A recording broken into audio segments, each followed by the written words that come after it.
ഈ പൊരിഞ്ഞ വെയിലത്ത് ഞങ്ങൾ പാലക്കാട് വരെ ഒന്ന് പോവാണ് കേട്ടോ. ഞാൻ എൻ്റെ കഴിഞ്ഞ ഒരു ലോങ് വീഡിയോയിൽ പറഞ്ഞിട്ടുണ്ട്, എനിക്ക് എൻ്റെ നാട്ടിലൊരു ഫ്രണ്ടുണ്ട്, അവളെ കല്യാണം കഴിപ്പിച്ചേക്കുന്നത് പാലക്കാടേക്കാണെന്നൊക്കെ. അപ്പോൾ അവളുടെ കുഞ്ഞിൻ്റെ ബർത്ത്ഡേ ആണ്, അതിന് പോവാണ് നമ്മളെ. അതിൻ്റെ കൂടെ ഒരു ചെറിയ കഥ കൂടെ ഞാൻ പറഞ്ഞുതരാം. എൻ്റെ ഓർമ്മ ശരിയാണെങ്കിൽ ലാസ്റ്റ് ഞാൻ അവളുടെ വീട്ടിൽ, അതായത് അവളുടെ ഹസ്ബൻഡിൻ്റെ വീട്ടിൽ പോയത് 2019 ആ ഒരു ടൈമിൽ ഞാൻ ഷിനാജും റിലേഷനിലായിരുന്നു കേട്ടോ. അപ്പം ഞങ്ങളുടെ അവിടെ പെണ്ണുവിളി എന്ന് പറഞ്ഞിട്ടൊരു ഫംഗ്ഷൻ ഉണ്ട്. അതായത് കല്യാണം കഴിഞ്ഞ് ചെറുക്കൻ്റെ വീട്ടിലേക്ക് വന്നു കഴിയുമ്പം പെണ്ണിൻ്റെ വീട്ടിൽ നിന്ന് ആൾക്കാർ കുറച്ച് പേര് ചെറുക്കൻ്റെ വീട്ടിലേക്ക് വന്നിട്ട് പെണ്ണിനെയും ചെറുക്കനെയും പെണ്ണിൻ്റെ വീട്ടിലേക്ക് കൊണ്ടുപോകും.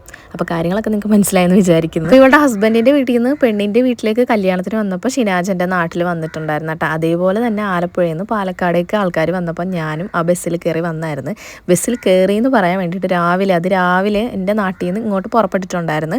രാവിലെ ഒരു 6 മണിയൊക്കെ ആയപ്പം ഞാൻ എത്താൻ കുറച്ച് ലേറ്റായി. അതുകൊണ്ട് തന്നെ ബസ് എനിക്ക് മിസ്സായി.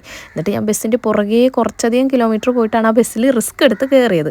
കാരണം ഷിനാജിനെ കാണാൻ ഇവിടെ വന്നാൽ ആ ഒരു ഇതിൽ. ഈ കല്യാണത്തിൻ്റെ 2 ദിവസം മുമ്പാണ് കേട്ടോ ഞാൻ +2 നിന്ന് ടൂർ പോയിട്ട് തിരിച്ച് വന്നത്. അപ്പം ഞാൻ കുറച്ച് ചോക്ലേറ്റ്സും പിന്നെ അല്ലുവിനും കൊച്ചുനും എന്തൊക്കെയോ കുറച്ച് സാധനങ്ങളൊക്കെ വാങ്ങിച്ചിട്ടുണ്ടായിരുന്നു. അപ്പോൾ അതും ഷിനാജിൻ്റെ കൊടുക്കാമല്ലോ എന്നുള്ളൊരു ഉദ്ദേശത്തിലാണ് ഞാൻ ഓടിപ്പാഞ്ഞ് ബസ്സിൽ കയറി. എന്തായാലും അവിടെ എത്തി ഷിനാജിനെ കണ്ട്. അപ്പം ഞങ്ങൾ എടുത്ത കുറച്ച് ഫോട്ടോസ് ഉണ്ട് കേട്ടോ, അത് ഞാൻ ഇതിൻ്റെ ഇടയ്ക്ക് ആഡ് ചെയ്ത് കാണിക്കാം. അപ്പോൾ അന്നോട്ടേ ഇവളും ഞാനും ഭയങ്കര ചങ്കും ആണല്ലോ. അതുകൊണ്ട് തന്നെ ഇവളുടെ കല്യാണത്തിന്, അതായത് പാലക്കാടോട്ട് എൻ്റെ വീട്ടിൽ നിന്ന് തന്നെ വിട്ടായിരുന്നു കേട്ടോ. അപ്പോഴൊന്നും എൻ്റെ വീട്ടിൽ അറിയത്തില്ല എനിക്ക് ഇങ്ങനെ റിലേഷനുള്ള കാര്യം. അതറിഞ്ഞ് എൻ്റെ പൊന്നെ ഒരിക്കലും എൻ്റെ വിടത്തില്ലായിരുന്നു. കുറേ നാൾക്ക് ശേഷം ഇവിടെ വന്നപ്പം എനിക്ക് ആ ഒരു മെമ്മറീസൊക്കെയാണ് കേട്ടോ പെട്ടെന്ന് മനസ്സിലോട്ട് വന്നത്. അതുകൊണ്ടാണ് നിങ്ങളോട് ഞാൻ ഷെയർ ചെയ്തത്.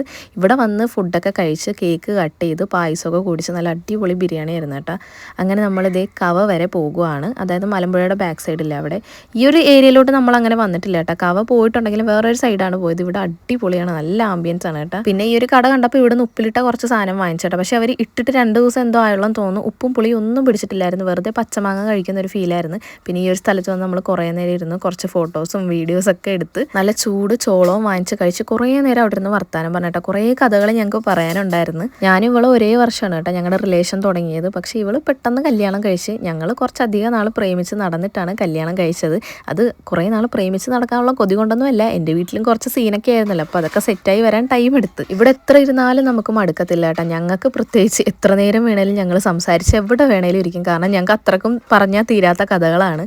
അവിടുന്ന് പിന്നെ നമ്മൾ നേരെ പാലക്കാട് ടൗണിലേക്ക് വന്ന് ഇവർ രണ്ടും ഓരോ സ്ട്രോങ് ചായ കുടിച്ച്. ഞങ്ങൾക്ക് ചായ വേണ്ടെന്ന് പറഞ്ഞ് നല്ല അടിപൊളി ഒരു സ്ട്രോബെറി ഷേക്കാണ് കേട്ടോ കുടിച്ചത്. നൈറ്റ് ഫുഡ് കഴിച്ചിട്ട് പോയാൽ മതി എന്നൊക്കെ പറഞ്ഞ അവളുടെ ഹസ്ബൻഡ്. പക്ഷേ ഞങ്ങൾക്ക് ഓൾറെഡി വയറ് ഫുള്ളായതുകൊണ്ട് പിന്നെ ഞങ്ങളൊന്നും കഴിക്കാൻ നിന്നില്ല. പിന്നെ നേരെ വീട്ടിലേക്കാണ് കേട്ടോ പോയത്.